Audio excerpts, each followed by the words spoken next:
Just anytime someone's coming in with something less severe than they're worried about, I'm happy to give them the good news. Dr. Corey Wheelock? As a new doctor to the area, Powers Health or Franciscan?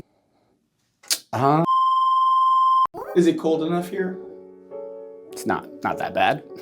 When it comes to hockey, are you a Gophers guy or a Wild guy? Both. What about for local teams around here? Sorry, what? What about for local teams to here?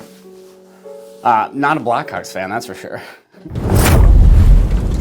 Speaking of the Hawks, have you made it to the UC? Yeah, I've been to try to go to the game anytime that the Wild are in town. Do you prefer morning or afternoon urgent care patients? Both. I think whenever they need to be seen, happy to see them. First thing right away in the morning, get it dealt with. Or, if you can find time after work, stop on by. Have you ever injected yourself? Probably. I can't specifically think of a time I have, but I'm sure during somewhere in the training process we practice on ourselves. We do a lot of that. I definitely needle EMG'd myself before, but maybe not injection of a steroid. Does my blood make you uncomfortable? No. How long was the longest EMG you ever did? Longest EMG I've ever done, probably 2.5 hours. The shortest? 15 minutes. Do you daydream while giving EMGs?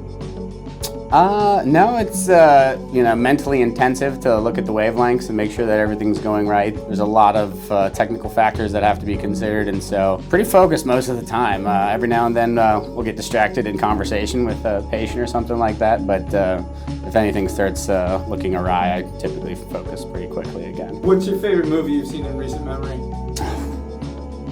I haven't seen a lot of new movies, actually. It's kind of bad. How important is a lab coat?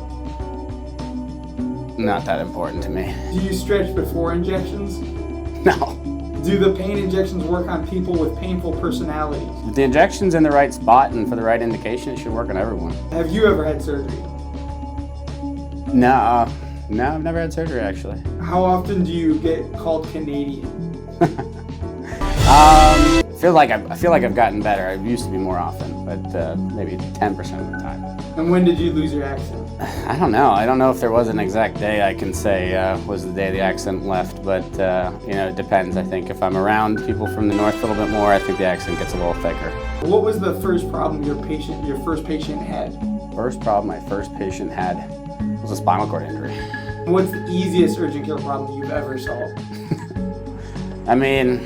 I think a lot of people are coming to urgent care to make sure that there's no serious injury, and so typically fall and people are concerned for a fracture, take the x-ray. The x-ray is normal without a fracture. Typically it's more of a soft tissue bone contusion. So those are easy because I'm happy to be able to give the patient relief that they don't have a fracture, because that requires a little bit more recovery time. Just anytime someone's coming in with something less severe than they're worried about, I'm happy to give them the good news. And then finally, is the last question: who has a higher pain tolerance, men or women? I think, I don't know if there's a right answer to that question. Depends on who they are. Save! Cool. Thank you so much. Thanks.